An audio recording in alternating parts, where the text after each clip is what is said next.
बहनों भाइयों, ये अन्याय, अत्याचार और अमानवीयता की पराकाष्ठा है।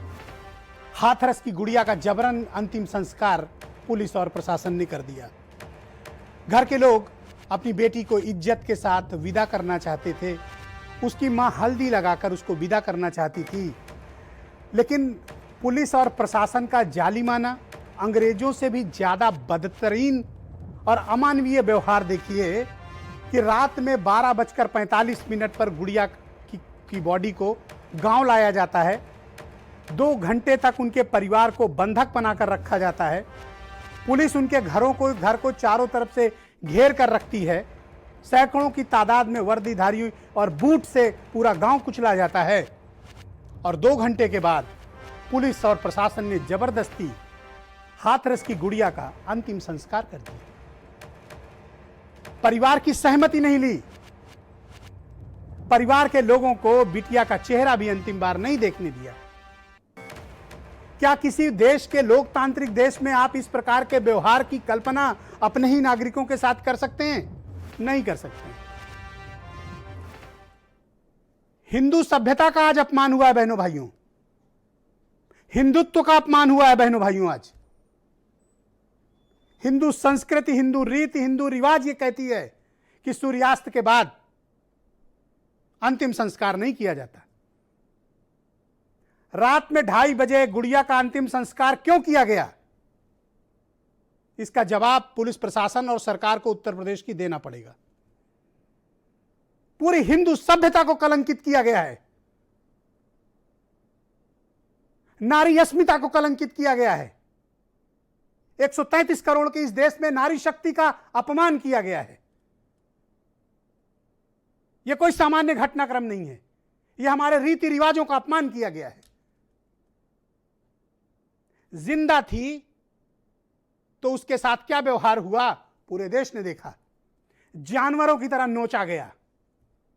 अस्पताल पहुंची, ठीक इलाज नहीं मिला। मरने के बाद घर वालों को लाश तक नहीं लौटाई गई। यह किस प्रकार का लोकतंत्र है और किस प्रकार की जनता के द्वारा चुनी हुई सरकारें और उनके प्रतिनिधियों का व्यवहार? इस प्रकार के आचरण की उम्मीद क्या आप किसी लोकतांत्रिक राष्ट्र में अपने नागरिकों के साथ कर सकते हैं? उस मां की वेदना को सोचिए जो फूट फूट कर भारत समाचार के कैमरे पर रो रही थी और कह रही थी अपनी बेटी को हल्दी लगाना चाहती। नहीं लगाने दिया। चिता में पेट्रोल डालकर जलाया गया, यह आरोप है घर वालों का, ताकि लाश जल्दी जल जाए। आप कल्पना कर सकते हैं कि एक फूल सी बच्ची को किस तरह से रौंदा गया, कुचला गया, मसला गया, मारा गया। आपको ऐसी मिसाल कहीं देखने को नहीं मिलेगी। और यह सब कुछ जब हो रहा था उसके भी आप गवाह हैं। और खुली आंखों से पूरे देश ने देखा कि किस तरह से रात में 2:30 बजे गुड़िया की लाश को जला दिया गया। और सब चुप हैं, खामोश हैं। इंसाफ की आवाज कब उठेगी बहनों भाइयों? कब उठेगी आवाज? कब बोलेंगे आप? अब तो बात आपके बच्चों तक आ गई है। अगर अब नहीं बोलेंगे तो कब बोलेंगे आप? किस बात की जल्दी थी कि रात में 2:30 बजे लाश जलाई गई? मुझे इस सवाल का जवाब चाहिए। क्यों? वाई? घर के लोगों को बॉडी सुपुर्द क्यों नहीं की गई? क्यों? जवाब चाहिए। 8 दिनों तक गैंगरेप की FIR क्यों नहीं लिखी गई? जवाब चाहिए। मजिस्ट्रेट के समक्ष कलमबद्ध बयान क्यों नहीं किया गया? जवाब चाहिए। आप बचा नहीं पाओगे कातिलों को। आप दरिंदों को बचा नहीं पाओगे। अपनी गलतफहमी से बाहर आ जाओ। नहीं बच पाएंगे दरिंदे। वादा है आपसे। जहन्नुम तक भी पीछा करना पड़ा तो करेंगे, जहन्नुम तक। लेकिन उन दरिंदों को सजा मिलेगी बहनों भाइयों। वादा है आपसे। और जिसमें जितना दम है वो लगा ले उनको बचाने में। उत्तर प्रदेश के 24 करोड़ लोगों की आवाज बनकर निकलेंगे। और हाथरस की गुड़िया के हर इंसाफ, हर जख्म का हिसाब होगा। निर्लज्जता की पराकाष्ठा है। पूरी घटनाक्रम से लेकर पुलिस स्टेशन पहुंचने, अस्पताल जाने, दिल्ली पहुंचने, लाश को जबरदस्ती जलाने से लेकर बिटिया के चरित्र हनन करने तक का गंदा, घिनौना, घटिया काम किया गया। यह बताया जा रहा है कि रेप नहीं हुआ, यह बताया जा रहा है कि गर्दन की हड्डी नहीं टूटी, यह बताया जा रहा है कि रीढ़ की हड्डी नहीं टूटी। तो किस बात के लिए एसआईटी बिठाए हो? किस बात के लिए 25 लाख रुपया दिए हो? किस बात के लिए उन 4 बच्चों को जेल में डाल रखा है? फिर अगर तुम्हारी निगाह में वो निर्दोष हैं तो यह अमानवीयता की पराकाष्ठा है। आपको ऐसे उदाहरण कहीं देखने को नहीं मिलेंगे। सरकारों का काम जन कल्याणकारी होता है, परोपकार का होता है, जनता का दमन और उत्पीड़न नहीं होता। बहनों भाइयों, आखिर हाथरस की बिटिया का कसूर क्या है? वो नीची जाति की है, वो छोटी जाति की है, वो दलित है, इसलिए आप कुछ भी कर लेंगे? हो क्या रहा है इस देश में? किसी ऊंची जाति के लोगों के साथ ऐसा करके देखते, आपको अंजाम पता चलता। और जिस प्रकार का आचरण उनके घर वालों के साथ किया जा रहा है, हर जाने वाला अधिकारी उनके परिवार को धमकाता है, डराता है, पैसे से मुंह भरने की कोशिश हो रही है। किस बात के लिए रात में 2:30 बजे लाश जलाई गई? पूरी हिंदू सभ्यता को कलंकित करने का काम किया गया। कौन से सबूत मिटाए गए? ठीक से मेडिकल नहीं कराया गया, सीमेंस तक नहीं रखे गए, खून की जांच नहीं हुई, बिटिया का कलमबद्ध मजिस्ट्रेट के समक्ष बयान नहीं हुआ, और पुलिस प्रशासन खुद कहता है कि रीढ़ की हड्डी नहीं टूटी, गले में नहीं टूटी, रेप नहीं हुआ। तो आप कोर्ट में क्या बताएंगे फिर जाके? किस बात के लिए धारा 376 लगाई थी? फिर किसको बचा रहे हो? बचा नहीं पाओगे, कितनी भी कोशिश कर लो। इसी विषय पर आज बात होगी और खुली डिबेट होनी चाहिए कि आखिर ये समाज में हो क्या रहा है। बेटी बचाओ, बेटी पढ़ाओ। यहां तो बेटी दिन में नहीं बच रही है, बच रही है तो पुलिस मार डाल रही है। चरित्र हनन अलग से होगा, आपके बारे में बुरी बातें फैलाई जाएंगी और वो सब कुछ बताया जाएगा जिससे सरकार की इमेज ठीक हो। सत्ता जब सिर पे सवार होती है तो अहंकार बड़े बड़ों को होता है। मैंने उत्तर प्रदेश में बहुतों को देखा है इस तरह का अहंकार लाते हुए। दोपहर में उसके पिता को उठा ले जाते हैं पुलिस प्रशासन, कहां ले गए नहीं पता, कलेक्ट्रेट में कहीं बंद करके रखा है, किसी से बात करानी थी। ये डेमोक्रेसी में होता है? ऐसा होना चाहिए क्या? होना चाहिए क्या? आप बताइए, ऐसा होना चाहिए? इंसाफ अगर देना है तो इंसाफ होते दिखना भी चाहिए। अंधेरी रात में 12 बजे, रात में 2 बजे किसी की लाश जला देना जघन्य पाप है, महापाप है, यह पाशविक कृत्य है और जनता को इन सवालों का जवाब चाहिए। आज इसी विषय पर खुली डिबेट करेंगे। मेरे साथ आज काफी गेस्ट जुड़े हुए हैं, लेकिन मैं डिबेट को आगे बढ़ाऊं उसके पहले मैं आम आदमी पार्टी के सांसद हैं संजय सिंह, थोड़ी देर के लिए मेरे साथ डिबेट में मौजूद रहेंगे और उसके बाद उन्हें कहीं निकलना भी है। मैं उनको जोड़ना चाहता हूं ताकि उनसे मैं बात कर लूं और उसके बाद फिर हम लोग डिबेट को आगे बढ़ाते हैं। Sanjay Singh ji, thank you so much, आपने डिबेट को ज्वाइन किया। यह अन्याय और अत्याचार की संजय जी पराकाष्ठा है कि रात में 2:30 बजे गुड़िया का अंतिम संस्कार कर दिया जाता है। किसको बचाना चाहते हैं? क्या मकसद है इनका और कौन लोग इसके पीछे शामिल हैं? देखिए ब्रजेश जी, आज मन बहुत व्यथित है और दुखी है, इसलिए मैं घुमा फिरा के कोई बात नहीं करूंगा। और मैं खुले तौर पे कहना चाहता हूं ब्रजेश जी आपके इस शो में कि अगर उत्तर प्रदेश में जातिवाद चलेगा, अपराधियों को जातिवाद के नाते, ठाकुरवाद के नाते बचाया जाएगा, अगर ऐसी प्रशासनिक व्यवस्था चलेगी, योगी जी अगर ये काम करेंगे तो 100 साल तक उत्तर प्रदेश के लोगों के साथ न्याय नहीं होगा। हो सकता है मेरी बात बहुत लोगों को बुरी लग रही है, लेकिन मैं साफ तौर पे कहना चाहता हूं, वो चारों लड़के ठाकुर जाति के थे और पूरा प्रशासन उनको बचाने में लगा रहा।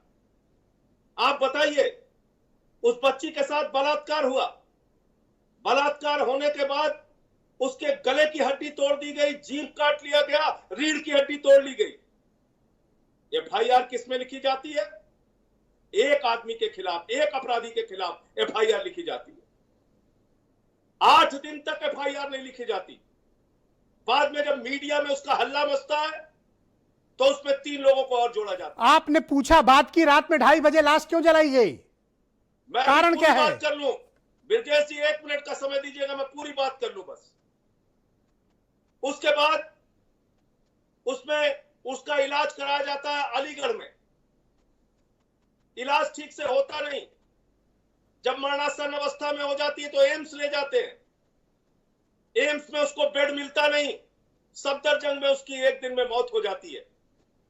और लाश को जबरन लाके परिवार की मर्जी के बगैर तानाशाही दिखाते हुए और यह कहता हुआ पुलिस का एक अधिकारी सुना गया कि आप लोगों से गलती हुई है, स्वीकार कीजिए। क्या गलती हुई? क्योंकि वो बेटी एक दलित परिवार में जन्मी, ये उसकी गलती थी। उसके साथ बलात्कार हुआ, ये उसकी गलती थी। उसको इलाज नहीं मिला, ये उसकी गलती थी। उसकी मौत हो गई, ये उसकी गलती थी। रात में 2:30 बजे उसकी लाश तंत्र जलाने की क्या आवश्यकता थी? आप दिन निकलने का इंतजार क्यों नहीं कर पाए?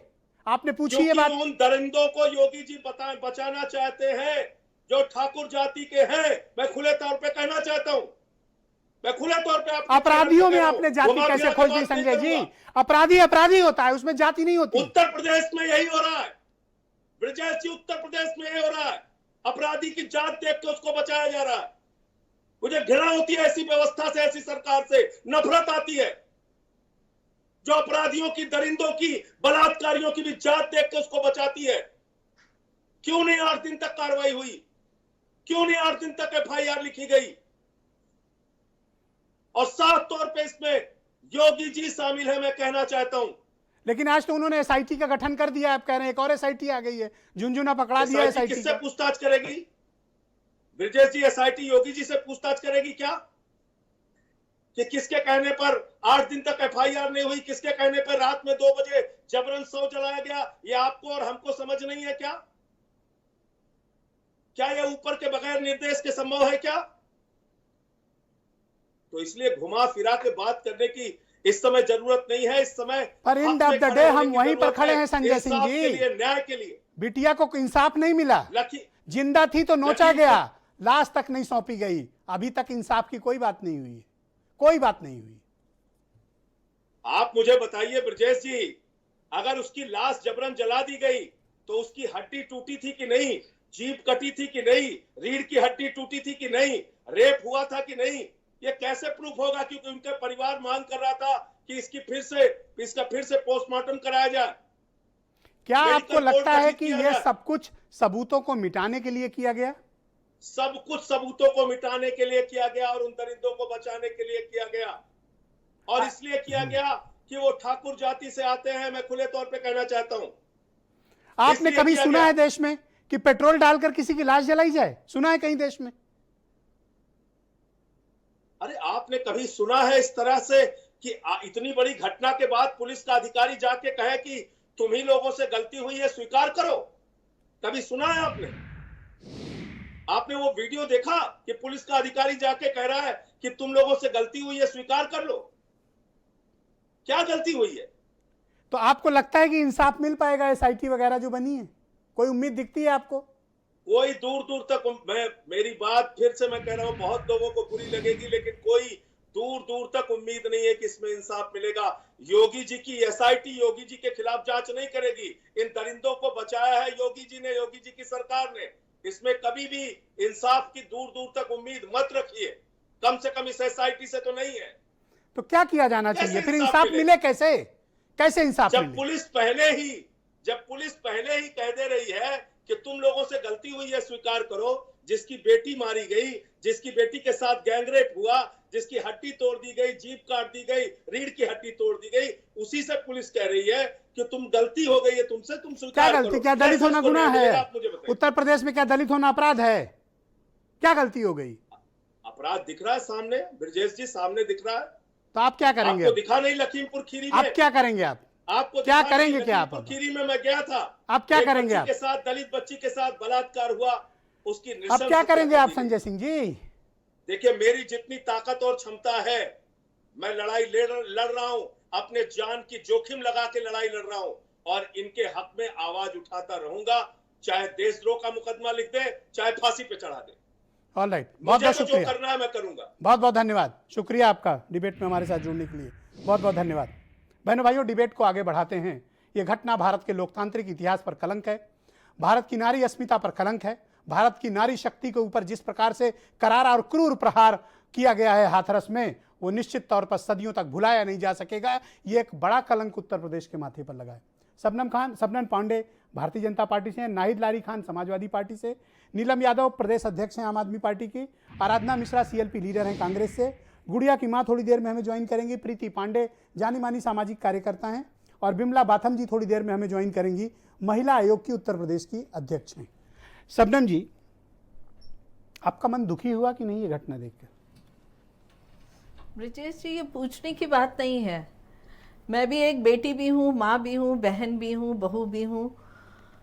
निश्चित तौर पे हर किसी की पे जो बीती है इस दौरान में, इसको बता पाना बड़ा मुश्किल है।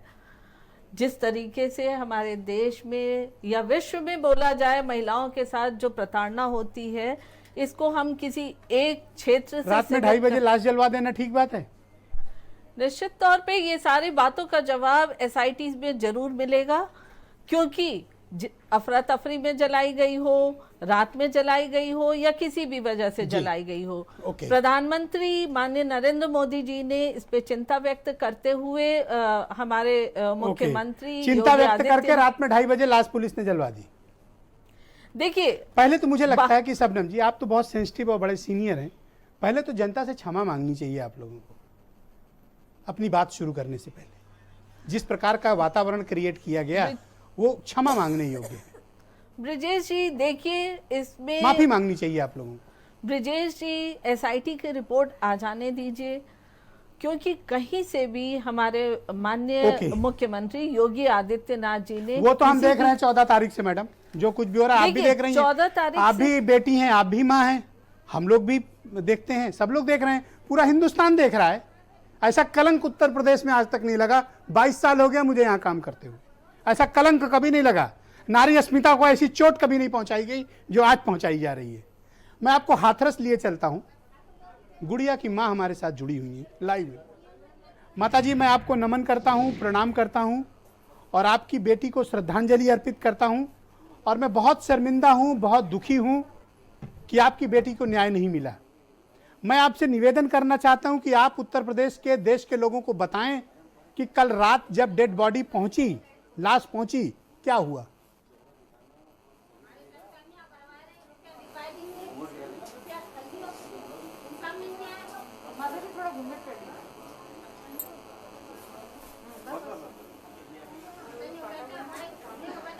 माता जी, आप मुझे सुन पा रही हैं? हाँ, सुन पा रही हैं। माता जी, मैं आपसे निवेदन करूंगा कि आप देश के लोगों को बताएं कि कल रात जब लाश पहुंची बिटिया की, तो क्या हुआ उसके बाद। हमको मेरी बिटिया की लाश नहीं दिखाई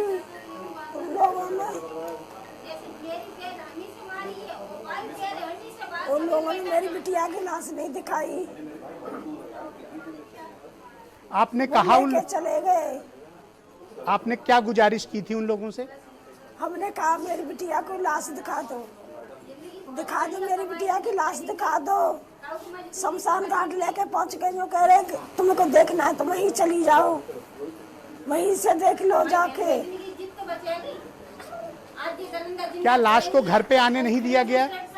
पैर तक पकड़े मैंने, नहीं आने दिया उन लोगों ने। क्या लाश जलाए जाते समय आप लोगों से पूछा गया था? आप लोग को वहां बुलाया गया था अथवा नहीं बुलाया गया था? नहीं, हमको नहीं बुलाया, ना बाप बुलाए ना भैया बुलाए, उन्हीं लोगों ने संस्कार कर दिया।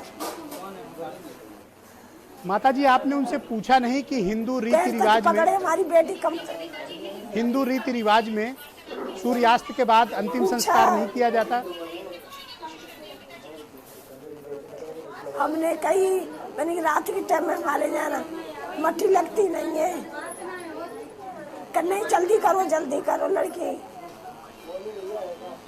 उन्होंने जल्दी कर लड़की की लाश हमको नहीं दी। हमने कि सुबह अपनी लड़की को घर से विदा करेंगे। पुलिस कह रही है कि ना तो रेप हुआ है, ना गर्दन की हड्डी टूटी थी, ना रीढ़ की हड्डी टूटी थी। आप तो वहां घटना स्थल पे मौजूद थी, क्या हुआ था, जरा जरा दर्शकों को ये बात बताएं आप, पूरी घटनाक्रम क्या हुआ था? मेरी बेटी की रीढ़ की हड्डी टूट गई, नार की, मुंह में से जीभ काटी, दांतों से जीभ दबेगी, जीभ कट गई लड़की की, ब्लेड आने लगा, उनकी उल्टी होने लगी। मेरी लड़की के साथ ऐसा अत्याचार हुआ। मैं साथ थी अपनी लड़की के, घास लेने गई थी मेरा बेटा, मैं अपनी बेटी को मेरा बड़ा लड़का मेरे घास डालने गया था। बेटा मेरे घर घास डाले आओ जाके। इतनी देर में सारे काम हो गए, मेरे बच्ची के खींच के बाजरा में ले गए।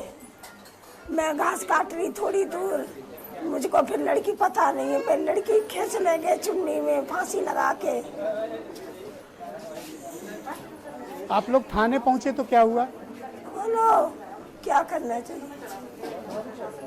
फांसी लगी थी, मेरी लड़की बेहोश पड़ी थी, सारे कपड़े उतरे पड़े थे। मैं बाजरा में घुसी चली गई। मेरी लड़की की एक चप्पल भरा में थी, खेत में, एक बीच खेत में थी, उसी चप्पल के निशान से मैं चली गई बाजरा में भीतर। जब आप लोगों ने पुलिस वालों से संपर्क किया तो पुलिस का क्या व्यवहार था आपके प्रति?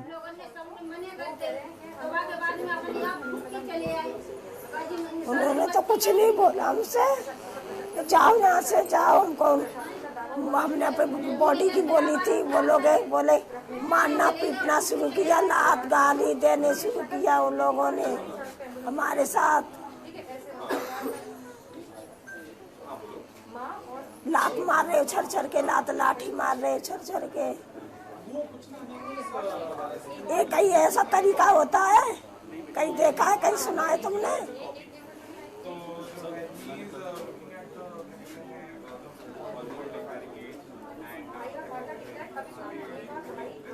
रात में कौन से अधिकारी आपके पास आए थे और लाश को जबरदस्ती जलाने के लिए बात कर रहे थे? पता नहीं मेरे कौन से अधिकारी आए थे, इन लोगों को पता, मेरे बेटा को पता होगा। अब मुख्यमंत्री ने एक जांच बिठा दी है, आपको भरोसा है कि इंसाफ मिलेगा या नहीं मिलेगा? क्या?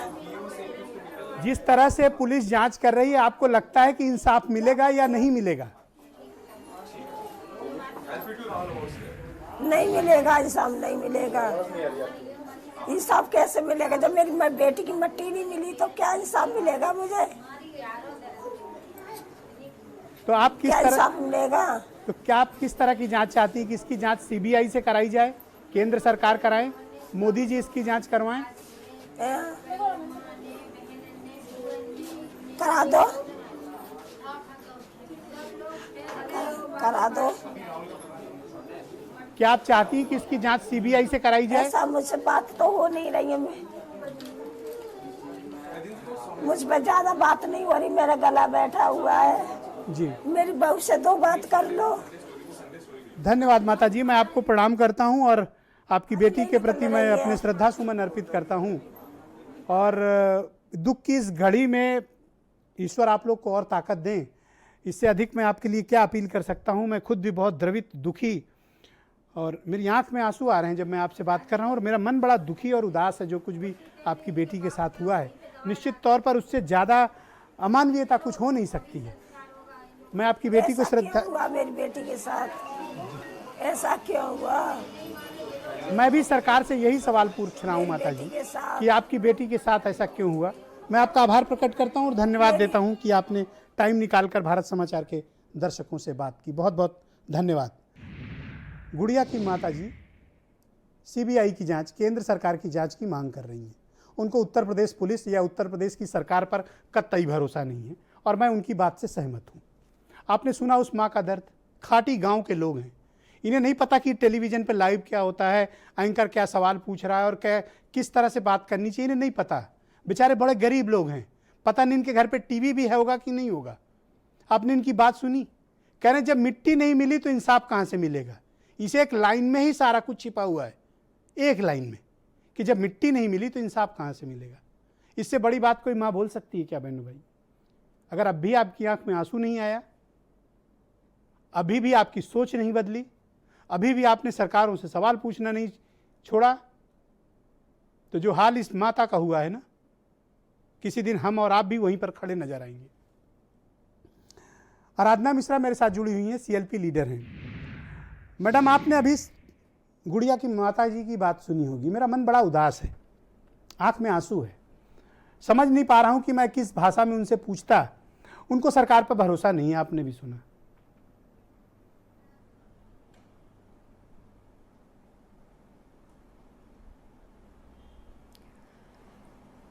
ब्रिजेश जी, इससे बड़ी और कोई सच्चाई का आईना सरकार को क्या कोई दिखा सकता है? जब एक माँ जिसने 9 महीने कोख में उस बेटी को पाला होगा, जिसने 14 दिन तक 15 दिन तक अपनी बेटी को जिंदगी और मौत की लड़ाई लड़ते देखा होगा, और अंत में उस बेटी को अब उसकी शक्ल तक ना देख पाई वो माँ, और उसको जबरन पुलिस ने, मैं पुलिस को क्यों कहूँ, सरकार के निर्देश पर उसको जला दिया गया। अंतिम संस्कार नहीं हुआ है उसका, उसको जला दिया गया है। मैं 3 सवाल हैं मेरे, और मैं पूछना चाहती हूँ कि आखिर क्या कसूर था उस बेटी का? ये कसूर था कि वो एक दलित परिवार में पैदा हुई थी? ये कसूर था उसका कि वो एक गरीब माँ बाप की बेटी थी? या ये कसूर था उसका कि वे उत्तर प्रदेश में भारतीय जनता पार्टी की सरकार में बेटी होकर के पैदा हुई थी? ये कसूर था उस बेटी का। दूसरा सवाल मैं पूछना चाहती हूँ सरकार से कि क्या 14 दिन तक उस बेटी जिंदगी और मौत की लड़ाई लड़ती रही? जिस तरह की उसकी इंजरीज थी, उसकी रीढ़ की हड्डी टूटी थी, गर्दन की हड्डी टूटी थी, बहुत सारी और चोटें थी, जिसको सिरे से नकारती रही सरकार। वहाँ का पुलिस प्रशासन, एडमिनिस्ट्रेशन, क्या उसको बेहतर स्वास्थ्य सुविधा देने का अधिकार उस बेटी का नहीं था? क्यों 8 दिन तक? आपको क्यों लगता है कि रात में 2:30 बजे लाश क्यों जलाई गई? कारण क्या है? क्यों क्या 164 सबूत मिटाने के लिए?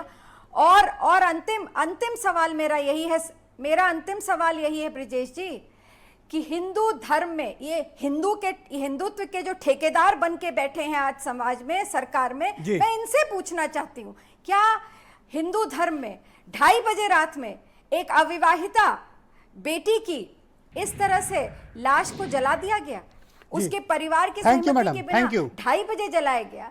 अगर 2-2.5 घंटे और रुक जाते तो सूर्योदय हो गया होता, उसके बाद जलाया जा सकता था। उत्तर प्रदेश में महिला आयोग की अध्यक्ष, सवाल 3 है। Okay, thank you ma'am. सरकार से जवाब चाहती हूं। Thank you ma'am.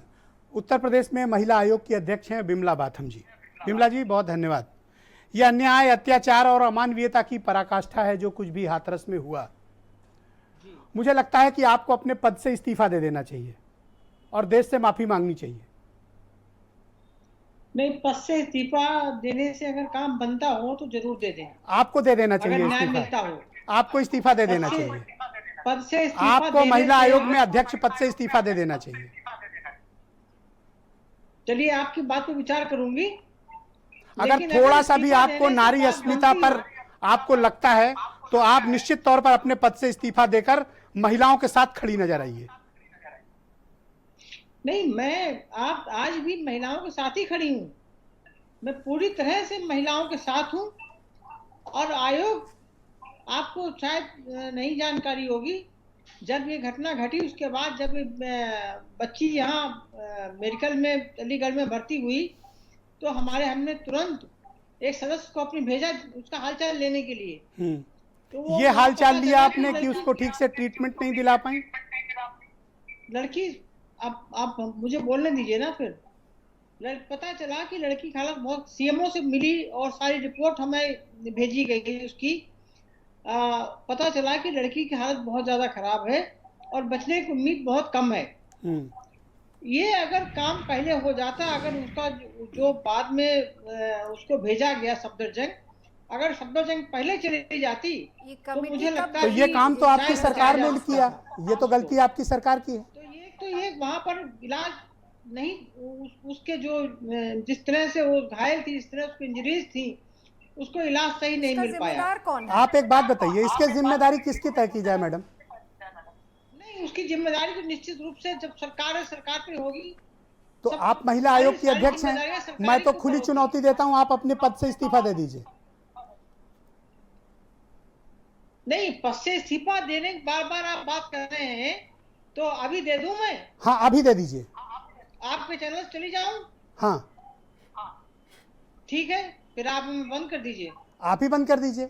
अगर आपकी इतनी संवेदना महिलाओं के लिए नहीं है कि आप अभी भी घमंड में चूर हैं, तो मैं आपसे क्या सवाल करूं? आपको कैसे लग रहा संवेदना नहीं है? आपको कैसे लग रहा? आपको कैसे लगा 2:30 बजे रात में, 2:30 बजे रात में पीड़िता की लाश को मैडम जला दिया गया? 2:30 बजे रात में तो मुझे पूरी हिंदू सभ्यता को कलंकित किया गया। आपने सवाल पूछा? आप सवाल पूछिए, मैं आपका जवाब देती हूँ आपको। बताइए ना, पूछ तो रहा हूं। ये बहुत बुरा हुआ जो उसको जलाया गया रात में। पहली बात तो हिंदू धर्म में कभी रात में बॉडी जलाई नहीं जाती है, ये एक बात है। दूसरी बात ये कि ऐसा पता चला है कि उसके माँ बाप को भी किसी को शामिल नहीं किया गया। ये दूसरी और बड़ी गलती और बड़ी भूल, ये बहुत ही एक निंदनीय बात है जिसकी मैं पूरे मन से भर्त्सना करती हूँ। आप महिला आयोग की अध्यक्ष हैं और आपको पता है, आपके पास अधिकार है कि आप वहां के डीएम और एसपी को अरेस्ट करा सकती हैं, आप उनके खिलाफ एफआईआर लिखा सकती हैं, आप उनको सम्मन कर सकती हैं, आपके पास संवैधानिक अधिकार है। अगर आपको लगता है कि नारी अस्मिता पर चोट आई है, तो आज 23 करोड़ लोग आपको लाइव सुन रहे हैं, आप डीएम एसपी को कल सम्मन करो और यहीं से जेल भेजो उनको। मैंने डीएम एसएसपी सबसे आख्या तलब की है। आपको क्या लगता है? आख्या से काम नहीं चलेगा मैडम, आख्या से काम नहीं चलेगा। आप उनको लखनऊ तलब करिए और यहीं से उनको जेल भिजवाइए, तब मैं आपका गुणगान करूंगा, आपका जयकारा लगाऊंगा और जीवन भर आपका सम्मान करूंगा। आपकी तस्वीर अपने दफ्तर में लगवाऊंगा। नहीं, आप गुणगान मत करिए, लेकिन मैं अपना काम करूंगी, मैं अपना पूरा काम करूंगी। जो आप कह रहे हैं वो सही बात है, मुझे तुरंत सम्मान करना चाहिए और मैं सम्मान करूंगी। मैंने तुरंत, हमारी रोज एसएसपी और डीएम से बात हो रही है। अब बात का वक्त नहीं है मैडम, अब बात का वक्त नहीं है, अब एक्शन का टाइम है। और जीवन में बहुत कम ऐसा होता है कि इंसान को मौके मिलते हैं, ये मौका आपको मिला है, संविधान ने ताकत आपको दी है। आप डीएम और एसपी को जेल भेजकर उत्तर प्रदेश में इतिहास रचिए। लोग बिमला बाथम की तरफ देख रहे हैं, हम सब आपका बहुत सम्मान करते हैं। नहीं, आप सही कह रहे हैं, बिल्कुल। मैं पूरी कोशिश करूंगी, पूरा जोर लगाऊंगी कि इस बच्ची को न्याय मिल सके। जी, ऑल राइट। नाहिद जी, आपसे मैं निवेदन करूंगा कि आप कृपया डिबेट में बनी रहें, हम सब आपका बहुत सम्मान करते हैं। नाहिद लारी खान समाजवादी पार्टी की प्रवक्ता हैं। नाहिद जी, रात में 2:30 बजे लाश क्यों जलाई गई, आपको क्या लगता है कारण? ब्रिजेश जी, वैसे ही कल से दिल बहुत दुखी था और इस वक्त गुड़िया की माँ की बातें सुनकर मेरा दिल इतना भर आया है और बहुत दुखी हूँ मैं। और ही नहीं, समाजवादी पार्टी के साथ साथ सारी जनता आज आक्रोशित है और दुखी है और भयभीत है इस कांड से। और मिश्रा जी, समाज के सबसे कमजोर तबके की बच्ची, ये हाथरस की दलित बच्ची के लिए जो आप न्याय दिलाने के लिए आपने जो डिबेट रखा है, आपको जरूर कामयाबी मिलेगी इस प्रयास में, इस नेक काम में आपको जरूर सफलता मिलेगी। हम सब आपके साथ हैं। आप देखें, यहाँ मुख्य बात यह है कि किस तरह से पुलिस ने गुपचुप तरीके से रात के अंधेरे में जबरन बच्ची का अंतिम संस्कार, वो भी पेट्रोल डालकर कर दिया। मतलब कहीं सुना है ऐसा कि किसी का अंतिम संस्कार पेट्रोल डालकर होता है? और परिवार की गैर मौजूदगी में योगी जी को तो इस्तीफा दे देना चाहिए है कि उनके शासन में उनके शासन में हिंदू धर्म के विपरीत अंतिम संस्कार हुआ जी, इतना बड़ा महापाप हुआ, इस्तीफा दे दे वो। प्रीति पांडे, ऑल राइट, समझे उनकी बात। ओके। प्रीति पांडे और नीलम यादव हमारे साथ इस कार्यक्रम का हिस्सा हैं। प्रीति पांडे जी के पास चलते हैं, दिल्ली से हमारे साथ जुड़ी हुई बहुत जानी मानी सामाजिक कार्यकर्ता हैं। प्रीति जी, ऐसा अन्याय और अत्याचार किसी बच्ची के साथ होते मैंने 22 साल के अपने पत्रकारिता के कैरियर में नहीं देखा। मैं बड़ा दुखी और शर्मिंदा हूं कि उत्तर प्रदेश में इस प्रकार की घटनाएं हुई, और उससे भी बड़ी अमानवीयता कि रात में 2 बजे बिना परिवार की सहमति लिए लाश को जला दिया गया। आपने सुनी कभी ऐसी घटना? ऐसा राक्षसपन आपने कहीं देखा है? बिल्कुल ब्रिजेश जी, बहुत शर्म आ रही है। मतलब सुबह से मैं दिल्ली में हूँ और उत्तर प्रदेश के ये जो इतना बड़ा भयानक हादसा हुआ है, कम से कम सुबह से हज़ारों कॉल्स हम लोग अटेंड कर चुके हैं। बहुत शर्म आ रही है। जो सारी चीज़ें हुई हैं उसको लेके मुझे ये लग रहा है, चाहे दिल्ली हो चाहे यूपी हो, देश कोई भी राज्य उठा लीजिए, ऐसा क्यों हो रहा है कि बेटियां कहीं सुरक्षित नहीं है। इतने कानून बना दिए गए, इतनी चीजें बना दी गई, मतलब ऐसा क्या कर दिया जाए कि दानवों के अंदर मतलब इंसानियत तो है ही नहीं। लेकिन यहाँ दानवों की बात मैं नहीं करूंगी, दानव जो है वो तो दानव है ही, वो पूरे देश में पूरे विश्व में बेटियों के साथ ये हो रहा है। लेकिन यहाँ सबसे बड़ा प्रश्न चिन्ह, देखिए बिमला जी यहाँ बैठी हैं, बिमला जी जब नोएडा में विधायक हुआ करती थी, कम से कम 20 केस ऐसे थे जिसको मैं लेके इनके पास गई थी और मेरे केसेस सॉल्व हुए मेरे अपने एनजीओ के। लेकिन बिमला जी, मैं हाथ जोड़ के आपसे निवेदन करूंगी कि उत्तर प्रदेश में जिस तरीके से लगातार केसेस बढ़ते जा रहे हैं, बहुत खराब हो रहा है और ग्राफ लगातार बढ़ रहा है। और एक चीज मैं और कहूंगी ब्रिजेश जी, इंडिया में, भारत में ऐसा होता है कि जो वुमेन मिनिस्ट्री होती है या महिला आयोग होता है, वो एक ऑर्गेनाइजेशन की तरह काम करता है। ना उससे डीएम डरते हैं, ना उससे एसपी डरते हैं। मतलब हम महिलाओं की एक महिला आयोग इतनी बड़ी ऑर्गेनाइजेशन है, हम मतलब एक तो आपने पूछा ना, आपको पूछना चाहिए कि रात में 2:30 बजे लाश क्यों जलाई गई, डीएम में क्यों नहीं डर है? किस कौन से चोरी थी, किसको बचाने के लिए रात में 2:30 बजे लाश जलवाई गई, क्यों, वाई? बिल्कुल ऐसी कौन सी चीज को छिपाने के लिए 2:30 बजे लाश जला दी जाती है? उनकी माँ को बेटी का चेहरा नहीं दिखाया जाता है।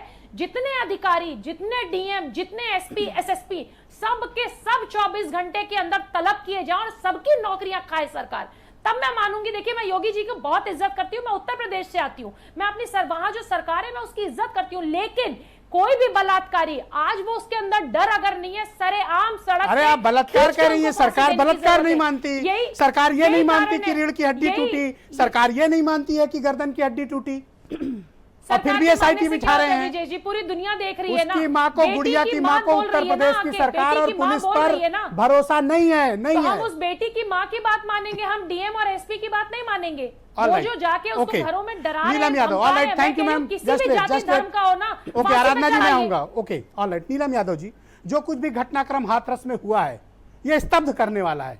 ये नारी अस्मिता पर चोट है, मैं लगातार इस बात को दोहरा रहा हूं। ये हिंदू सभ्यता पर चोट है, ये नारी पर चोट है। बिल्कुल ब्रिजेश जी, बिल्कुल। 133 करोड़ का देश को जवाब देना पड़ेगा इन्हें। हाथरस की गुड़िया को आम आदमी पार्टी की तरफ से पूरी श्रद्धांजलि अर्पित करती हूं मैं। और ये बेहद ही शर्मनाक और निंदनीय है। उत्तर प्रदेश में जो है, योगी जी की किस बात की हम लोग इज्जत करें, क्योंकि उनके जो उत्तर प्रदेश में महिला सुरक्षित नहीं है, बच्चियां सुरक्षित नहीं है, आए दिन बलात्कार हो रहे हैं, आए दिन हत्याएं हो रही हैं। आज एक गुड़िया हुई है, अभी असंख्य गुड़ियां हैं जिनके बलात्कार हुए हैं, हत्याएं हुए हैं। योगी जी ने एक भी अपना स्टेटमेंट, अपना वाक्य नहीं दिया आज तक। और जो बिमला बाथम जी की बात कर रहे हैं, महिला आयोग एसी में बैठ करके अपना काम कर रही है। कभी भी बिमला बाथम जी का एक भी वाक्य नहीं आया, एक भी बयान नहीं आया, एक भी स्टेटमेंट नहीं आया। बिमला बाथम जी क्या अब इस वक्त क्या संवेदना करेंगी? क्या करें बिमला बाथम, क्या करें? नहीं, क्या करें बिमला बाथम? बिमला बाथम को चाहिए महिला आयोग के, महिलाओं के लिए खड़ी होना चाहिए, उनको सड़क पे उतरना चाहिए, उनको सरकार के खिलाफ होना चाहिए, उनको डीएमएसपी को तलब करना चाहिए कि आज से जो महिला और आप चाहती हैं कि डीएमएसपी को जेल भेज दें? बिल्कुल होना चाहिए। अगर डीएमएसपी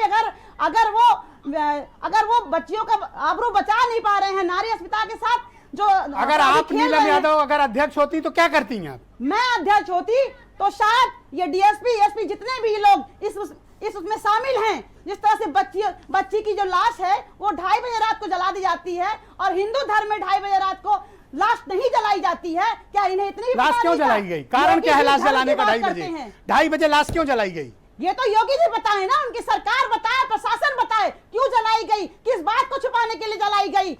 ये पूरा उत्तर प्रदेश की जनता देख रही है, बच्चियों और महिलाओं की जो अस्मिता के साथ खेल खेला जा रहा है। और आपकी पार्टी के जो प्रभारी हैं वो जातिवाद का आरोप लगा रहे हैं, क्या ये शोभा देता है? अपराधी कोई जाति नहीं होती है। बिल्कुल कर रहे हैं, वो 6% लोगों का काम करते हैं, 94% को अनदेखा करते हैं योगी जी। योगी जी को मैं आरोप लगाती हूँ इस चीज के लिए।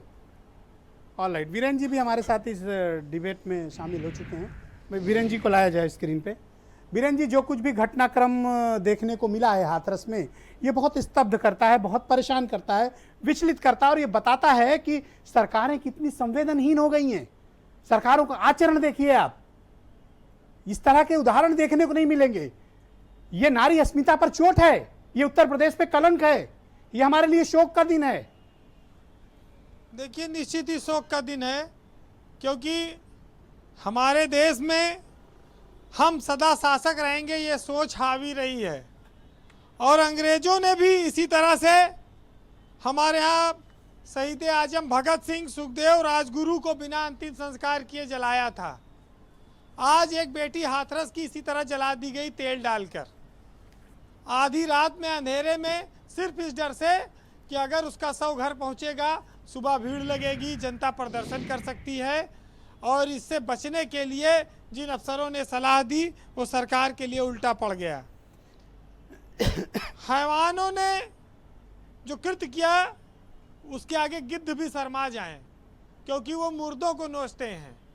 यहाँ जिंदा बच्ची को नोचा गया।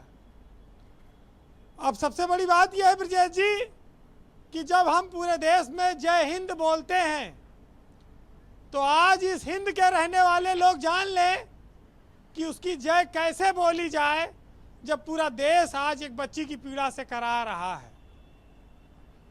ये आज सोचना होगा सबको कि ये घटनाएं दिन ब दिन क्यों बढ़ती जा रही हैं, और विपक्ष में बैठे हुए दल चिल्लाते हैं, और यही बीजेपी जब विपक्ष में हुआ करती थी तो ये भी इसी तरह से चिल्लाती थी। आज सत्ता में आकर वो मूक दर्शक बनी हुई है, वो चुपचाप है, खामोश है। बिमला बाथम से आप जितनी क्रांति की उम्मीद करते हैं वो महिला आयोग की अध्यक्ष हैं, लेकिन एक पार्टी द्वारा बनाई गई हैं। आयोगों को संवैधानिक दर्जे प्राप्त हैं, लेकिन उनको अपने राजनीतिक जो जिस दल से प्रतिबद्धता है आए हैं उनका भी ध्यान रखना पड़ता है। तो इसमें आप बहुत उम्मीद ना करिए, लेकिन एक बार इतिहास में कहा लिखा गया है ब्रजेश जी हमारे यहाँ कि बेटियों, बधुओं और महिलाओं की चीखों पर जो शांत रह जाते हैं वो हस्तिनापुर आने वाले वक्त में खंडहार में तब्दील हो जाते हैं। उनको तब्दील होने से खंडहार में कोई रोक नहीं सकता। प्रधानमंत्री तक इस दर्द की गूंज पहुंची है, उन्होंने भी आज मुख्यमंत्री से बात की और उस पर दोषियों को सजा देने की बात कही है। लेकिन पूरी सरकार और पुलिस डिपार्टमेंट तो चरित्र पर सवाल उठाता रहा, घटना पर सवाल उठाता रहा, बिटिया पर सवाल उठाता रहा। अब किस बात की निष्पक्षता की इनसे उम्मीद की जाए? माँ तो खुलकर कह रही थी अभी शो में कि उनको पुलिस पर, सरकार पर उत्तर प्रदेश की भरोसा नहीं है। मोदी जी जांच करवाएं इसकी, मतलब सीबीआई जांच। देखिए, सबसे बड़ी समस्या यही है कि पुलिस हर घटना को छोटा करके दिखाती है, सच पे पर्दा डालती है, सरकार की आंखों में धूल झोंकती है, और यही वजह है कि आज एक बेटी की मौत पर उसका इतना चरित्र हनन किया गया। लेकिन आपको वो दिन याद होगा जब लोग कहते थे कि मैं भी चौकीदार हूं। कहाँ गए वो सब चौकीदार? लुट रही है बेटियों की आबरू भरे बाजार में, और कहाँ गए वो जो कहते थे मैं भी चौकीदार हूं? वो आज दिख नहीं रहे हैं। कलयुग में हैवानों को पहचानना बहुत कठिन हो गया है, क्योंकि ये शराब, जुआ, चाय, कॉफी, प्याज, लहसुन सब छोड़ के रखते हैं, और शराफत का ऐसा चोंगा ओढ़े रहते हैं कि इनकी हैवानियत को कोई आसानी से नहीं पहचान सकता। जी। और ये जो दर्द हमारे सामने निकला है जी। किसी बेटी को अगर आप ये बता देंगे कि वो गलत थी, इससे किसी का अपराध कम नहीं हो जाता। जिस क्रूरता से उसको मारा गया है बड़ी शर्मसार है। उन्नाव की घटना को लोग भूले नहीं है, जब बेटियों को जिंदा जलाया गया था और जली हालत में वो 1 किलोमीटर पैदल चलकर आई थी। अफसर सरकार की नाक कटाने पर आमादा हैं, और जनता के बीच सरकार की किरकिरी हो रही है। अब ये सरकार को देखना होगा जी कि उसको उत्तर प्रदेश की 23 करोड़ जनता का भला चाहिए या उसके अफसरों का, कि जो लोग मलाई काटने में व्यस्त हैं। ज्यादा समय नहीं है जी, 4 लाइनें कहूंगा और आज 2 बातें कहूंगा ब्रजेश जी, दोनों सुनिएगा, क्योंकि एक राजतंत्र से जुड़ी है और एक समाज से। कि लुटेरा है अगर आज़ाद तो अपमान सबका है, और लुटी है अगर एक बेटी तो लुटा सम्मान सबका है। बनो इंसान पहले छोड़कर तुम बात मजहब की, और लड़ो मिलकर दरिंदों से, ये हिंदुस्तान सबका है। लेकिन समस्या ये है कि इन गरीबों की फरियाद राजभवनों तक नहीं जाती हैं, बड़े बड़े पत्थरों से टकरा कर लौट आती हैं। एक साहित्यकार ने इस पर एक व्यंग्य लिखा है कि राजभवन की ओर न जाएं फरियादें, पत्थरों में अभ्यंतर नहीं होता, और ये सियासत की तवायब का दुपट्टा है, किसी के आंसुओं से नम नहीं होता। जी बहुत बहुत धन्यवाद आपका वीरेंद्र जी। शबनम पांडे जी, आपने गुड़िया की माता जी की बात सुनी होगी। मुझे लगता है निश्चित तौर पर आप भी बहुत द्रवित और दुखी हुई होंगी। एक माँ को इंसाफ की उम्मीद नहीं है सरकार से, वो आपकी सरकार पर उसको भरोसा नहीं है। एक लाइन कही आपने सुना होगा कि जिसने मिट्टी नहीं दी वो इंसाफ क्या देगा। इससे ज़्यादा गहरी चोट शायद हो नहीं सकती। निश्चित तौर पे ब्रजेश जी, मेरी पूरी संवेदना है उस परिवार के साथ, और मैं उनको आश्वस्त करती हूँ कि हमारी सरकार उन्हें न्याय दिलाएगी। उनकी बेटी के साथ जिन दरिंदों ने इस तरीके के कुकृत्य किया है, किसी एक को भी बख्शा नहीं जाएगा, भले विपक्ष उसमें अपराधी और पीड़िता की जाति और धर्म पे बात करता है। जिनको बचाने का प्रयास किया जा रहा है, दीजिए बीच में ना बोले। नाहिद जी, मैं निवेदन करूंगा कोई किसी के बीच में ना बोले जी। मैं एक बात बस जानना चाहती हूँ, पूरी सरकार चरित्र हनन में लगी है गुड़िया के। तो नहीं, सरकार कहीं चरित्र हनन नहीं, मैं व्हाट्सएप मैसेज दिखा सकता हूँ अधिकारियों के, वो ये बताने की कोशिश कर रहे हैं कि रेप नहीं हुआ। बताना चाहती हूँ कि पुलिस प्रशासन जो वहाँ की है, जिला प्रशासन जो है, उसको निश्चित तौर पे अपने काम और रवैये को बदलना पड़ेगा इस सरकार में। वो पिछली आप ही की सरकार ने वहाँ डीएम और एसपी लगा रखे हैं, देखिए विपक्ष की सरकार नहीं है। लेकिन सरकार कहीं से भी उन्हें खुला छूट नहीं देती है इस तरीके के रवैये के लिए। आपने दी है खुली छूट, सस्पेंड कर दीजिए, उनके खिलाफ एफआईआर करिए, एक आध को जेल भेज दीजिए। ओके आराधना मिश्रा जी, न्याय अगर देना है तो न्याय होते हुए आराधना मिश्रा जी दिखना भी चाहिए। ब्रजेश जी, कोई थैंक यू मैम, प्लीज वक्त थोड़ा कम है, सहयोग करें, कृपया सहयोग करें। शबनम जी, थैंक यू। मैं आपसे इस बात पर निश्चित तौर पे कार्रवाई करेगी। शबनम जी कृपया शांत हो जाएं जी। ओके बोले आराधना जी। मैं सिर्फ इतना कहना चाहती हूँ कि मेरे पास ये एसआईटी की जांच की बात कर रहे हैं। विमला बौथम जी ने भी एसआईटी की जांच की बात की। ये वो सारे केस हैं जिसपे एसआईटी की जांच ऑर्डर करी है सरकार ने, पर आज तक आप मुझे बता दीजिए, बहुत सारे डिबेट मैंने आपके साथ इन मुद्दों पर करी है, एक भी एसआईटी की जांच की रिपोर्ट मैं आपको बताता हूँ, किसी को सजा मिल पाई है? कोरोना किट घोटाला एसआईटी अब तक रिपोर्ट नहीं आई, विकास दुबे एसआईटी अब तक रिपोर्ट नहीं आई, कोरोना किट स्कैम अब तक नहीं आई, महेंद्रकांत त्रिपाठी एसआईटी अब तक रिपोर्ट नहीं आई। ये 5वीं एसआईटी गठित हो गई। एसआईटी मतलब डीप कोल्ड स्टोरेज, जहां पर ले जाके केस को दफन कर देना। एसआईटी मतलब झूठ, एसआईटी मतलब प्रोपोगंडा, एसआईटी मतलब मामले को दबाना, लटकाना, अटकाना, भटकाना। तत्काल बर्खास्त कर देना चाहिए, इस सरकार को तत्काल बर्खास्त कर देना चाहिए। जिस सरकार में बेटियों कल मुंबई में एक एनआईए ऑफिसर ने महिला का रेप किया, क्या आप? अरे शबनम जी प्लीज, आपसे तो वादा था कि आप बीच में नहीं बोलेंगे। 2:30 बजे रात में और उसका अंतिम संस्कार कराया। अगर इसका जवाब नहीं दे सकती है सरकार, तो इस सरकार को एक मिनट भी सत्ता में रहने का अधिकार नहीं है, बर्खास्त कर देनी चाहिए ऐसी सरकार। ऑलराइट, बिमला बाथम जी, मैं आपसे समझना चाहता हूं कि देखिए अब तक किसी भी एक मोड़ पर अगर बिटिया को इंसाफ मिला हो, घटनाक्रम से लेकर लाश जलाए जाने तक, तो आप मुझे बताइए कि किस मोड़ पर बिटिया को इंसाफ मिला। और उसकी मां ने तो डंके की चोट पर कहा कि जिसने मिट्टी नहीं दी वो इंसाफ क्या देगा। आपकी सरकार पर भरोसा नहीं है। ये आपके लिए चुनौती का वक्त है कि आप आगे आए बिमला जी। करोड़ों लोग आपसे न्याय की उम्मीद करते हैं, आप संवैधानिक पद पर हैं, दायित्वों का निर्वहन करें, देश की आधी आबादी को रिप्रेजेंट करती हैं आप। जी, मेरा अपना मानना है कि मैंने आज भी डीएम से बात करने की कोशिश की, लेकिन उनका फोन नहीं लग पाया। कल मैं डीएम को सम्मन करूंगी कि महिला आयोग की अध्यक्ष का फोन नहीं उठाता कलेक्टर।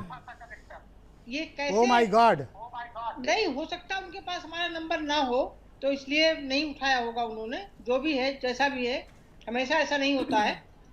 लेकिन मैं कल उनको समन करने वाली हूँ कि उन्होंने आधी रात में 2:30 बजे कैसे लाश को जलाया। ये एक बहुत बड़ा प्रश्न चिन्ह है। इसके लिए मैं किसी को क्षमा नहीं करने वाली हूँ। और गुड़िया की माँ ने जो कहा है कि जब मिट्टी नहीं मिली तो इंसाफ क्या मिलेगा, उसका दर्द बहुत, उस माँ का दर्द हमारे अंदर भी है। मैं भी एक माँ हूँ, एक आयोग के अध्यक्ष होने के साथ साथ और परिवार भी है। इस बेटी के साथ जो भी हुआ है उसके परिवार के साथ मेरी पूरी संवेदनाएं। आप कब सम्मन भेजेंगी और कहां तलब करेंगी, कृपया बताएं। जी, आप कब सम्मन करेंगी? कल करूंगी मैं सम्मन। और अगर वो नहीं आए तो? नहीं आएंगे, क्यों नहीं, कल सम्मन भेजूंगी, कल सम्मन उनके पास जाएगा। ओके, तो आप इन पर्सन उनको तलब करेंगे कि स्वयं आए और बताएं? बिल्कुल बिल्कुल। क्या सम्मन की कॉपी मीडिया से शेयर करेंगी आप? पहले राइटिंग में मैं इसका जवाब दे दें कि क्यों उन्होंने आधी रात में लाश जलाई है और क्यों माँ बाप को नहीं बुलाया, क्यों परिवार को नहीं बुलाया, ऐसी क्या मजबूरी थी। और एक निवेदन आपसे करना चाहता हूँ, अगर वो संतुष्ट जवाब नहीं हमें संतुष्ट कर पाया तो उनको बुलाओ। एक निवेदन आपसे करना चाहूंगा, अन्यथा मत लीजिएगा, मैं आपका बड़ा सम्मान करता हूँ। जिस क्षण आपको लगे कि आप गुड़िया को इंसाफ दिला नहीं पा रही हैं, उस दिन आप इस सुशोभित करने वाले डेकोरेटिव पोस्ट से इस्तीफा दे देना। चलिए ठीक है, इस पर विचार करूंगी मैं आपकी बात। ऑलराइट, नाहिद लारी खान जी, आप मुझे बताइए, माँ कह रही है कि जिसने मिट्टी नहीं दी वो इंसाफ क्या देगा? ब्रिजेश जी, जिस तरह से आनन फानन में जबरन अंतिम संस्कार किया गया, तो आखिर ये किसको बचाना चाह रही है सरकार? निश्चित रूप से ये जो दोषी हैं, ये चारों दोषी बीजेपी वर्कर्स हैं जिनको बचाने का काम कर रही है सरकार। हमारी मांग है कि पुलिस कर्मियों सहित ऊपर से लेकर नीचे तक जो लोग भी इस अंतिम संस्कार में इन्वॉल्व थे, जिन्होंने निर्देशित किया कि इस तरह से जबरन पेट्रोल डालकर अंतिम संस्कार किया जाए, जी, हिंदू रीति रिवाज के अगेंस्ट जाकर अंतिम संस्कार किया जाए, फूल सी बच्ची को जिस तरह से रौंदा कुचला तोड़ा गया, समाज को इंसाफ को तरस गई बच्ची, जिंदा थी तब भी, मर गई तब भी, लाश तक नहीं लौटाई गई। और दरिंदों को बचाने के लिए ऐसी निर्लज्जता, ऐसी निर्लज्जता। मां को यकीन नहीं है, किसी भी सरकार के लिए शर्म वाली बात है कि उसकी प्रजा उसके ऊपर विश्वास नहीं करती है। मैं पहली बार ऐसा देख रहा हूं।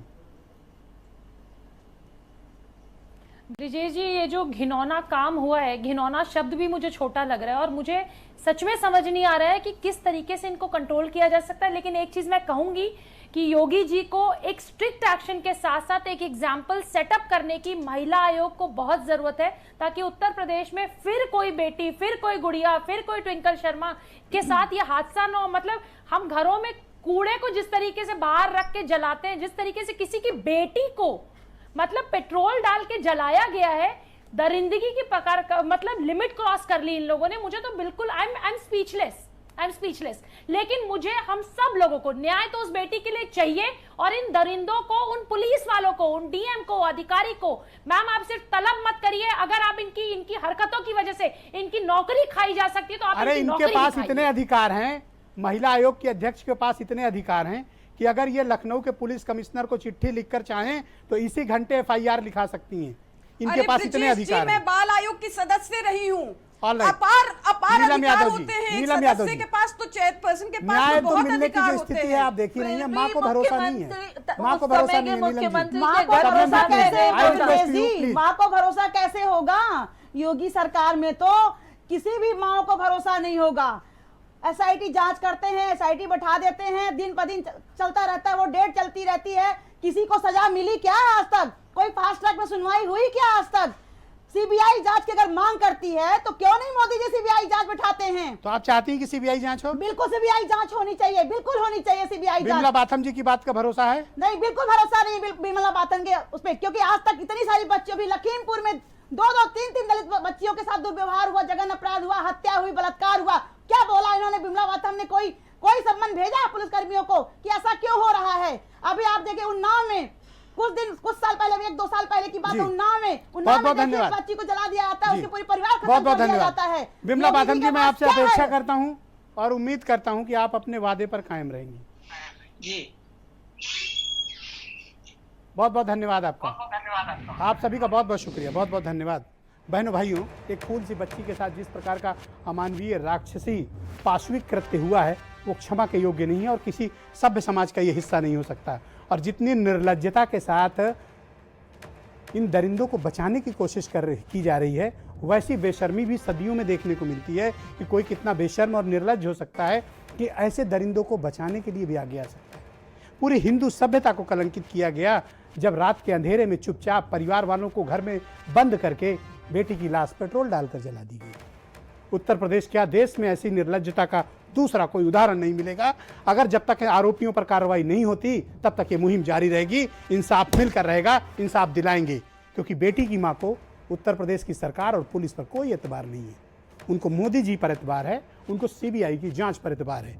अब सरकार को चाहिए कि परिवार ने सीबीआई जांच की मांग की है, सीबीआई जांच करा के दिखाइए। अगर इंसाफ देना चाहते हैं, इंसाफ होते दिखना भी चाहिए। बहुत बहुत शुक्रिया, नमस्कार, धन्यवाद।